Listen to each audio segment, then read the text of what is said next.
चलिए आज हम लोग देखते हैं फिजिक्स के फर्स्ट चैप्टर प्रकाश का परावर्तन। देख रहे हो कि हेडिंग में क्लास 10th लेसन 1 प्रकाश के परावर्तन। सबसे पहले ये जानें कि प्रकाश है क्या, प्रकाश के क्या क्या गुण हैं, इसमें कौन कौन से हमारे टॉपिक पढ़ना है, उस एक एक पॉइंट को टॉपिक को यानी बारी बारी से डील करके हम लोग पढ़ेंगे। ठीक है, तो सबसे पहले है कि प्रकाश के परावर्तन। सबसे पहले ये जानें कि प्रकाश क्या है, इसके बाद जानेंगे कि प्रकाश के गुण धर्म यानी प्रॉपर्टीज ऑफ लाइट, यानी प्रकाश का गुणधर्म क्या है। तो आपने पढ़ा होंगे कि प्रकाश वह कारक है जिसकी सहायता से किसी वस्तु को देख पाते हैं, उसे प्रकाश कहते हैं। ठीक है, आपके बुक में डिफिनेशन ये लिखा हुआ है, लेकिन अलग अलग तरह से हम लोग डिफाइन इसको कर सकते हैं प्रकाश को। आया नहीं है कि एग्जाम में एक पूछ ही नहीं सकता है कभी कि प्रकाश के डिफिनेशन पे, लेकिन हम लोग का किताब में है तो कुछ पढ़ना तो जरूरी है। तो किताब के अनुसार इसका डिफिनेशन क्या होगा कि प्रकाश वह कारक है जिसकी सहायता से किसी वस्तु को हम देख पाते हैं। प्रकाश वह कारक है जिसकी सहायता से हम किसी वस्तु को देख पाते हैं। ठीक है, लेकिन हमने कहता हूं कि प्रकाश जो है एक प्रकार की ऊर्जा होता है। प्रकाश एक प्रकार की क्या ऊर्जा जो हमारे आंखों में एक संवेदनाशील उत्पन्न करती है और उसी संवेदनाशील की मदद से हम किसी वस्तु को देख पाते हैं। जैसे मान लिया जाए कि यहाँ पर कोई यानी प्रकाशीय वस्तु है जिससे प्रकाश निकलता है, और ये प्रकाश निकाल करके ये मान लिया जाए कि एक हमारा कोई ऑब्जेक्ट है और यहाँ से कोई मनुष्य का ये आई है। ठीक है, अब यहाँ से जब प्रकाश निकलती है तो इससे टकराता है और टकराने के बाद हमारे आँख के यानी में पहुँचती है, तो एक ऐसी आभास होता है कि हम उस वस्तु को देख रहे हैं, तो इसी को हमारा प्रकाश कहलाता है। ठीक है, तो यानी कह सकते हैं प्रकाश वह ऊर्जा है जिसकी मदद से किसी वस्तु को देखते हैं। यह एक प्रकार की क्या है ऊर्जा है। क्या है ऊर्जा यानी एनर्जी, यानी प्रकाश एक प्रकार की ऊर्जा है जिसकी सहायता से किसी वस्तु को देख पाते हैं, या प्रकाश वह कारक है जिसकी सहायता से किसी वस्तु को देखते हैं। अब है कि प्रकाश की इसमें कौन कौन से गुण धर्म है, तो प्रकाश के इसकी प्रॉपर्टीज क्या है। तो पहला हमने क्या बताया डिफाइन के अनुसार कि यह एक प्रकार की ऊर्जा है। ठीक है, इसको सही से लिखते हैं।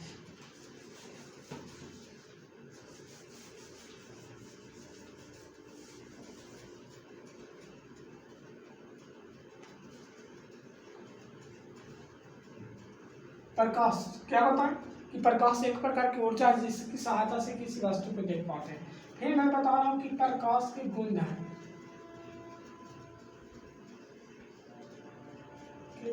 गुण धर्म।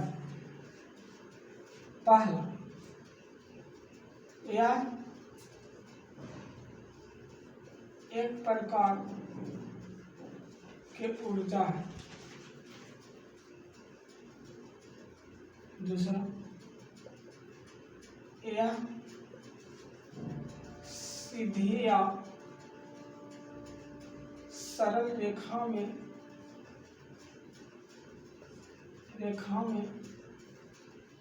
गमन करती है।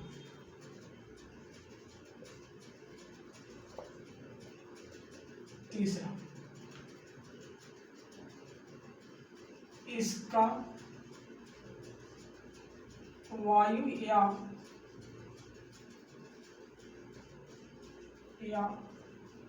निर्वात में चाल 3×10⁸ मीटर पर सेकंड होता है। ठीक है, यानी प्रकाश का यानी कि गुण क्या क्या है, गुण क्या क्या है। तो पहला याद रखना है कि प्रकाश एक प्रकार की ऊर्जा है। ठीक है, यानी यह एक प्रकार क्या हमें एनर्जी देता है। दूसरा क्या बताया कि यह सीधी या सरल रेखा में गमन करती है। प्रकाश कभी जो है यानी वक्र या टेढ़ी रेखा में नहीं चलती है, जब भी जो है प्रकाश सीधी या सरल रेखा में गमन करती है। तो एक क्वेश्चन आएगा तो 2 नंबर में आ सकता है, तो हमने 3 पॉइंट लिख देंगे तो हम लोग का नंबर 2 मिल जा सकता है। तो यह एक इसका प्रकाश के गुणधर्म क्या है, तो लिखेंगे प्रकाश के गुणधर्म निम्नलिखित है। पहला, यह एक प्रकार के ऊर्जा है। दूसरा, यह सीधी या सरल रेखा में गमन करती है, यानी ये सीधा चलेगा चाहे तो सरल स्ट्रेट लाइन में गमन करता है। इसका वायु या निर्वात में चाल कितना होता है, 3 × 10⁸ मीटर पर सेकंड होता है। ठीक है, जैसे देखते हैं कि हमने बताया पहला पॉइंट कि तो यह एक प्रकार के ऊर्जा है, तो सही बात है। हम लोग जितना भी है यानी प्रकाश है, विद्युत धारा है, शक्ति है, ये सारा एक प्रकार का क्या होगा, ऊर्जा होगा। तो हमारा प्रकाश भी एक तरह से एनर्जी देता है, ऊर्जा देता है, शक्ति देता है। दूसरा मैंने बताया कि यह सीधी या सरल रेखा में गमन करती है। प्रकाश सीधी या सरल रेखा में गमन करती है, यह बात एक बहुत महान गणितज्ञ एवं भौतिकवाद व्यक्ति थे जिनका नाम था यूक्लिड, जिन्हें ज्योमेट्री का जनक भी कहा जाता है। ठीक है, क्या नाम था, यूक्लिड। उन्होंने सबसे पहले इस बात को प्रमाणित किया था कि प्रकाश सीधी या सरल रेखा में गमन करती है। उन्होंने क्या किया कि 2 पाइप को लिया, एक पाइप को सीधी रखा, एक पाइप को टेढ़ी रखा। जब सीधी पाइप में एक छोर से टॉर्च को जलाया तो देखा कि दूसरे छोर में प्रकाश पास हो जा रही है, लेकिन टेढ़ी पाइप में जब एक छोर से प्रकाश जलाया तो दूसरे छोर में पास नहीं हुआ। इससे उन्होंने प्रमाणित किया कि प्रकाश सीधी रेखा में गमन करती है, यानी टेढ़ी रेखा में गमन नहीं करती है। तो यानी प्रकाश सीधी या सरल रेखा में गमन करती है, यह बात सबसे पहले किसने प्रमाणित किया था, तो हमारा आंसर क्या होगा, यूक्लिड। और यूक्लिड यानी हमारे ज्योमेट्री का जनक भी कहलाते हैं। ठीक है, लेकिन इन्होंने ही सबसे पहले बताया था। इस प्रमाणित करने के लिए उन्होंने सबसे पहले क्या लिया, 2 पाइप लिया था, एक को टेढ़ा रखा, एक को सीधा रखा। सीधा पाइप से एक सिरे से प्रकाश जलाया तो दूसरे सिरा पास हो गया, तो उससे प्रमाणित हुआ कि सीधी रेखा में गमन करती है। लेकिन टेढ़ा कर दिया उसी पाइप को और एक सिरे से जलाया तो दूसरा सिरा में पास नहीं हुआ, इसे प्रमाणित किया कि प्रकाश टेढ़ी रेखा में पास नहीं होती है। दूसरा है कि निर्वात या वायु में, यानी विभिन्न माध्यम में, फिजिक्स में पदार्थ को माध्यम बोलते हैं, अलग अलग माध्यमों में प्रकाश की चाल अलग अलग होती है। ठीक है, चौथा पॉइंट ये भी हम लिख सकते हैं कि अलग अलग माध्यमों में यानी प्रकाश की चाल क्या होगी, अलग अलग माध्यमों में प्रकाश की चाल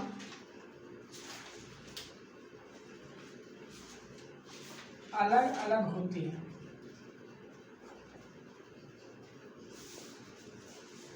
ठीक है, यानी अलग अलग माध्यमों में प्रकाश की चाल क्या होता है, अलग अलग। ठीक है, जैसे वायु या निर्वात में प्रकाश की चाल 3 × 10⁸ मीटर पर सेकंड होता है, जल में प्रकाश की चाल अलग होती है, कांच में प्रकाश की चाल अलग होती है, यानी अलग अलग माध्यमों में प्रकाश की चाल अलग अलग होता है। मैंने बताया प्रकाश क्या है, तो प्रकाश एक प्रकार की ऊर्जा है जिसकी मदद से किसी वस्तु को देख पाते हैं। फिर प्रकाश के गुणधर्म क्या क्या है, तो प्रकाश के गुणधर्म निम्नलिखित है। पहला, यह एक प्रकार की ऊर्जा है। दूसरा, यह सीधी या सरल रेखा में गमन करती है। यह बात सबसे पहले कौन बताया, तो यूक्लिड ने बनाया था। इससे के प्रमाणित के लिए 2 पाइप लिया। प्रकाश, तीसरा पॉइंट बताया कि इसका वायु या निर्वात में चाल 3 × 10⁸ मीटर पर सेकंड होता है। मैंने चौथा बताया कि अलग अलग माध्यमों में प्रकाश की चाल अलग अलग होती है। ठीक है, यहाँ तक आप लोगों को समझ में आ गया। नेक्स्ट देखिए,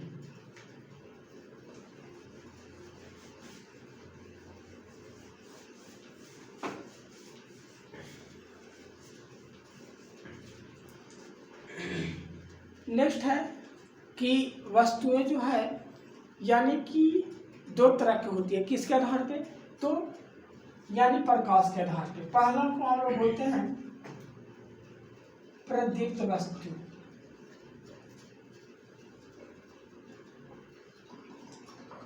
दूसरा को बोलते हैं अप्रदीप्त वस्तु।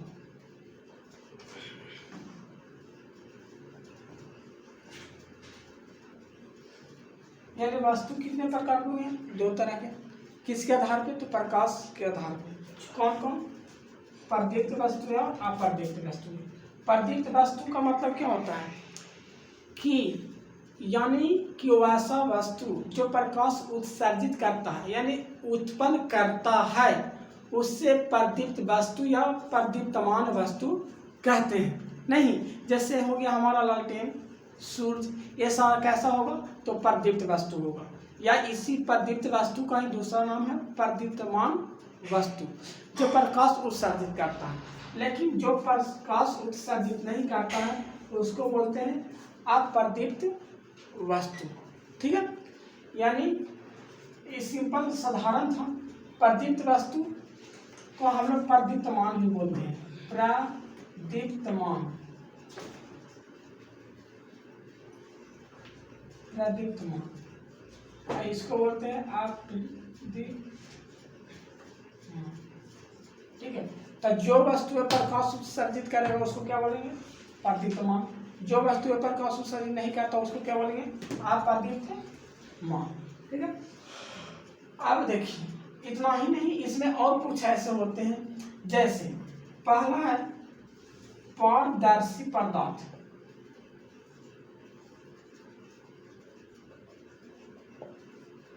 दूसरा पारभासी पदार्थ,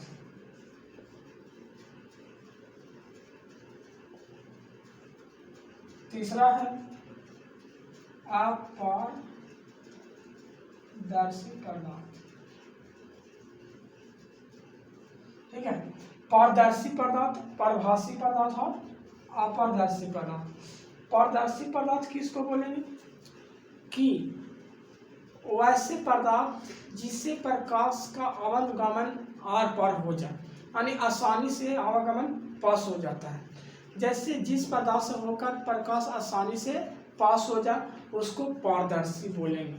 पारदर्शी पदार्थ किसे कहते हैं? वैसा पदार्थ जिससे प्रकाश आसानी से पास हो जाए उसको पारदर्शी बोलेंगे। जैसे कांच, ठीक है, वायु आसानी से पास हो जा रही है तो पारदर्शी बोलेंगे।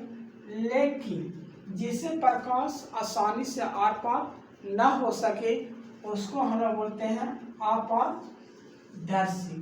जैसे हम लोग का दीवार हो गया, लकड़ी हो गया, ठीक है, ये सारा कैसा होगा? अपारदर्शी। लेकिन पारभासी किसको बोलेंगे? जिस वस्तु से होकर प्रकाश की कुछ मात्रा पास होती है और कुछ मात्रा पास नहीं होता है उसको बोलते हैं पारभासी। जैसे घिसा हुआ कांच, उसे कुछ पास होगा कुछ पास नहीं होगा।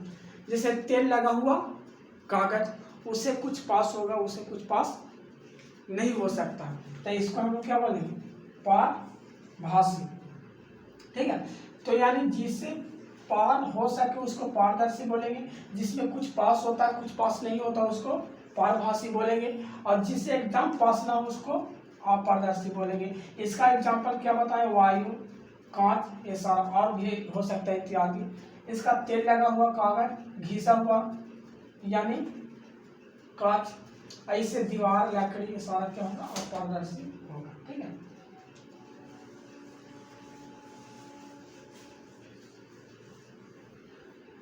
फिर है किरण पुंज, इसके बाद है किरण। किरण पुंज किसको बोलेंगे? तो किरणों को समूह को किरण पुंज कहा जाता है। किरणों के समूह को क्या बोलते हैं? किरण पुंज। यानी जितने भी किरण होते हैं वो सारे किरण जो मिल करके जो समूह बनाता है और उसी समूह को बोला जाता है किरण पुंज। और एक किरण पुंज 3 तरह के होते हैं। जो किरण पुंज है वो कितने तरह के होते हैं? 3। देखिए इसको ऐसे हम लोग लिख देता हूँ। पहला को बोलते हैं अपसारी किरण पुंज, सारी किरण पुंज। जो दूसरा है वो है समानांतर किरण पुंज,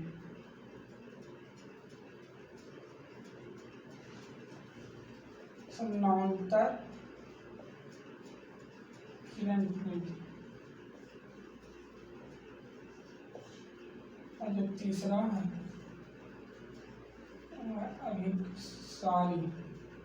अभिसारी किरण पुंज।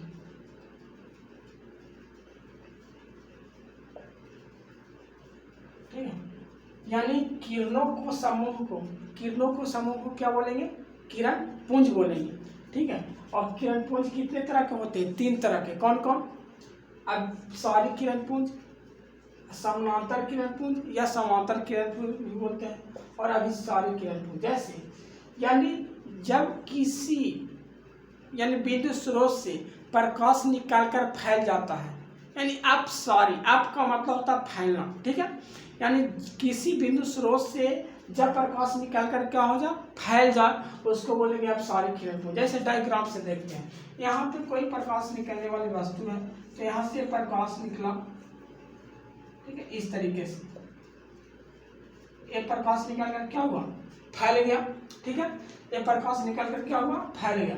तो इसको हम लोग क्या बोलेंगे? आप सारी किरण पुंज। तो जब किसी बिंदु स्रोत से प्रकाश निकालकर फैल जाता है, तो उसको बोलते हैं आप सारी किरण पुंज। लेकिन जब प्रकाश एक दूसरे के समानांतर चले, उसको बोलते हैं समानांतर किरण पुंज।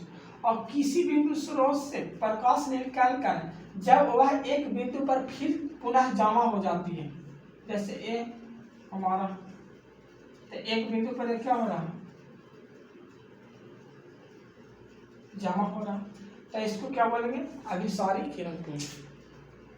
ठीक है, किरण पुंज किसे कहेंगे? तो किरणों को समूह को किरण पुंज कहते हैं। किरण पुंज 3 प्रकार के होते हैं: अपसारी किरण पुंज, समानांतर किरण पुंज और अभिसारी किरण पुंज। यानी किसी बिंदु स्रोत से निकाल करके प्रकाश फैल जाती है, तो अपसारी किरण पुंज उसे कहते हैं। जब प्रकाश की किरणें एक दूसरे की समानांतर चलती हैं, तो उसको समानांतर किरण पुंज कहते हैं। और जब प्रकाश की किरणें यानी किसी बिंदु स्रोत से निकलकर फैलता है, और फिर वह जिस बिंदु पर फिर मिल जाता है, जमा हो जाता है, एकाग्र हो जाता है, तो उसको हम लोग बोलते हैं क्या? अभिसारी किरण पुंज। ठीक है, तो ये हम लोग का किरण पुंज था। अब देखिए, धीरे धीरे इतना ये सारा चीज उतना एग्जाम में नहीं आता है, लेकिन हम लोग धीरे धीरे गहराई पे जा रहे हैं। जैसे हम लोग हमारा प्रकाश के परावर्तन बहुत अच्छे तरीके से समझेंगे। प्रकाश के परावर्तन,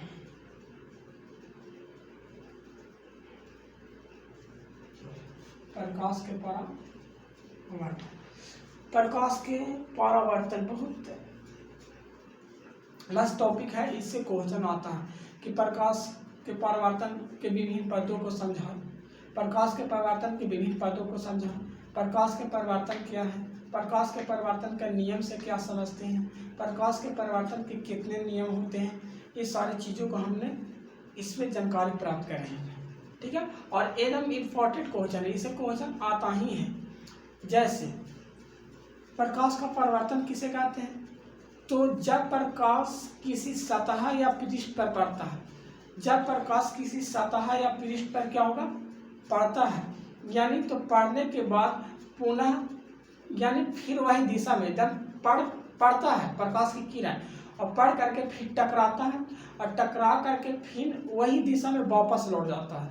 तो यही जो घटना घटती है ना, इस घटना को बोलते हैं प्रकाश के परावर्तन। ठीक है, तो कहेंगे कि जब प्रकाश किसी पृष्ठ या सतह पर पड़ती है, और पड़ने के बाद फिर पुनः वापस उसी दिशा में लौट जाती है। जैसे देखिए इसको डायग्राम से, ये कोई समतल है, यहाँ पे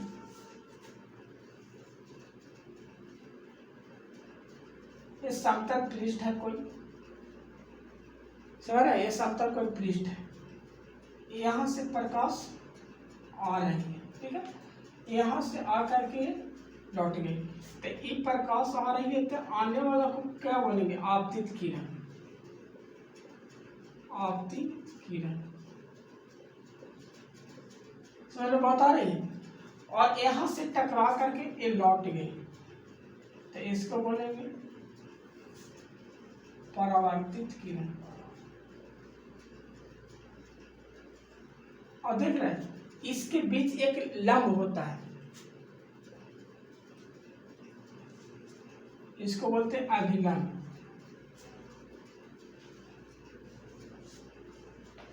अभिलंब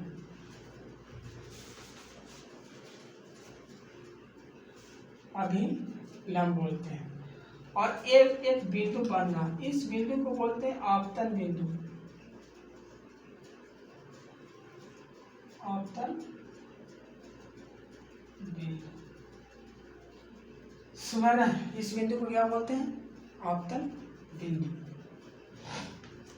देख रहे हैं इसके बीच एंगल बन रहा, इस एंगल को बोलते हैं आई, इसको बोलते हैं आर। तो क्या बोलेंगे एंगल आई का मतलब? तो एंगल आई का मतलब होता है आपतन कोण। आपतन कोण। और एंगल आर का मतलब होता है परावर्तन कोण। परावर्तन कोण, सारा बात को इस डायग्राम को समझिए। एक कोई समतल सतह था, क्या था? समतल सतह था, और इस समतल सतह पर मैंने एक आपतित किरण डाला, यहाँ से टकरा कर लौट गया।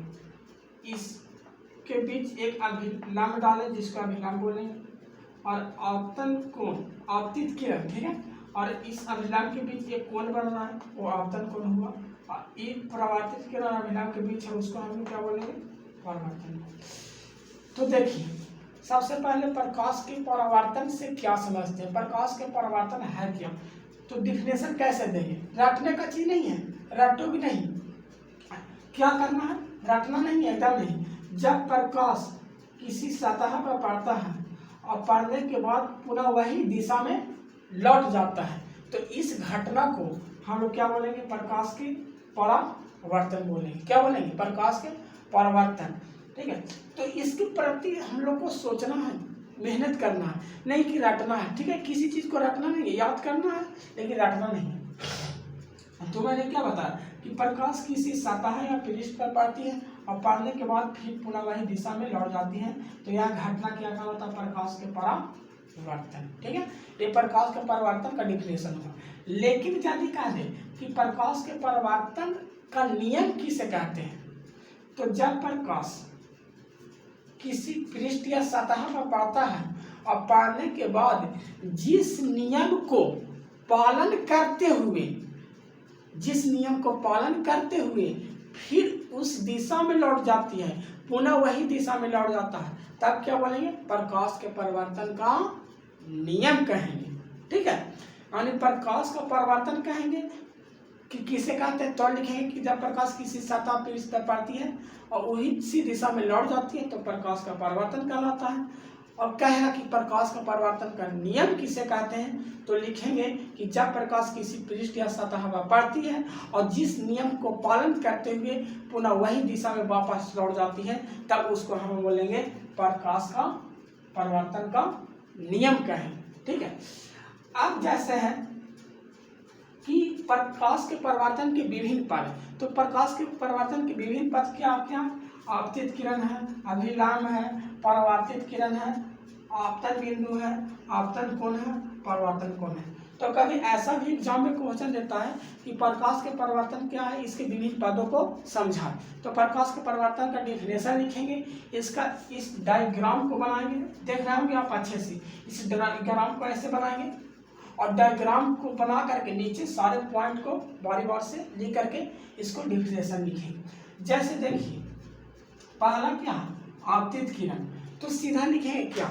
मान लेते हैं इस सारी चीजों का मैं नाम लिख लेता हूँ, ठीक है।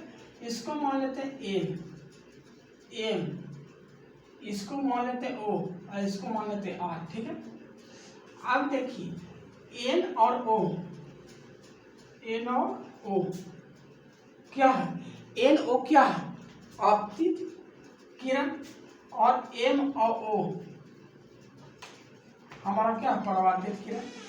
और यहाँ पे आर और ओ क्या हो जाएगा? अभिलंब, और ओ क्या हो जाएगा? आपतन बिंदु। और एंगल आई तो जान ही रहा है आपतन को, एंगल ऑफ परावर्तन कोण।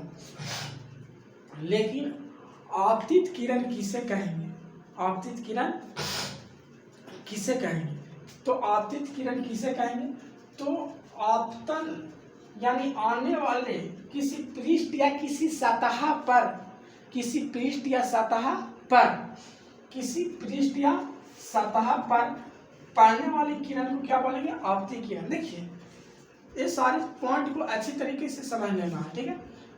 इसके बाद मैंने कोशिश करूंगा इसका पैकेज बनाकर पीडीएफ के लिए, ठीक है मैं, लेकिन इस सारी चीज को पहले अच्छा से समझिए और समझने के बाद अपने से भी लिख सकते हैं, रटने की कोई अथी नहीं। जैसे तो किसी पृष्ठ या सतह, ये कोई सतह पृष्ठ है, तो किसी पृष्ठ या सतह पर पड़ने वाली किरण को क्या बोलेंगे? आपतित किरण। क्लियर है? तथा इस चित्र में आपतित किरण येलो है, ठीक है। और किसी सतह से या पृष्ठ से, किसी सतह या पृष्ठ से टकरा कर लौटने वाली किरण को क्या बोलेंगे? परावर्तित किरण। एक किसी पृष्ठ या सतह यहाँ से टकरा कर ये लौट रहा है, तो इसको क्या बोलेंगे?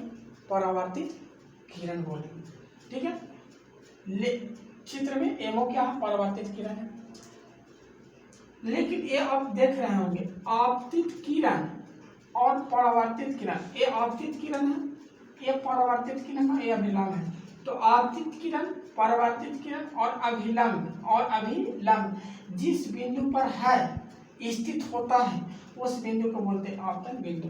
यानी कह सकते हैं कि आपतित किरण, परावर्तित किरण तथा अभिलंब जिस बिंदु पर स्थित होता है उस बिंदु को आपतन बिंदु कहते हैं। जैसे चित्र में वो आपतन बिंदु है, लेकिन अभिलंब किसको कहेंगे? तो आपतन बिंदु पर एक किस पे डाला गया है? आपतन बिंदु पर। तो आपतन बिंदु पर डाले गए लंब को क्या कहेंगे? अभिलंब। आपतन बिंदु पर डाले गए लंब को अभिलंब कहते हैं। आपतन बिंदु पर डाले गए लंब को क्या कहते हैं? अभिलंब कहते हैं। चित्र में और क्या हो गया? अभिलंब हो गया। लेकिन भाई हमारा क्या है?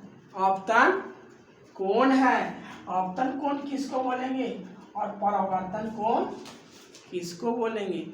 तो जैसे देखिए ये आपतन कोण और ये आपतित किरण देख रहे हैं आप ना, समझ रहे होंगे। ये आपतित किरण में क्या है? अभिलंब है। तो आपतित किरण अभिलंब के बीच वाला एक कोण बोलना है, तो कहेंगे क्या कि आपतित किरण और अभिलंब, आपतित किरण और अभिलंब, आपतित किरण और अभिलंब के बीच बने कोण को आपतन कोण कहते हैं। आपतित किरण और अभिलंब के बीच बने कोण को क्या कहते हैं? आपतन कोण कहते हैं। आपतित किरण और अभिलंब के बीच बने कोण को आपतन कोण कहते हैं। और परावर्तित किरण और अभिलंब, परावर्तित किरण और अभिलंब के बीच बने कोण को क्या कहते हैं? परावर्तन कोण कहते हैं। ये था प्रकाश के परावर्तन के विभिन्न पद। अब है प्रकाश के परावर्तन के कितने नियम होते हैं? तो प्रकाश के परावर्तन के 2 नियम होते हैं। प्रकाश के परावर्तन के कितने नियम? 2 नियम होते हैं।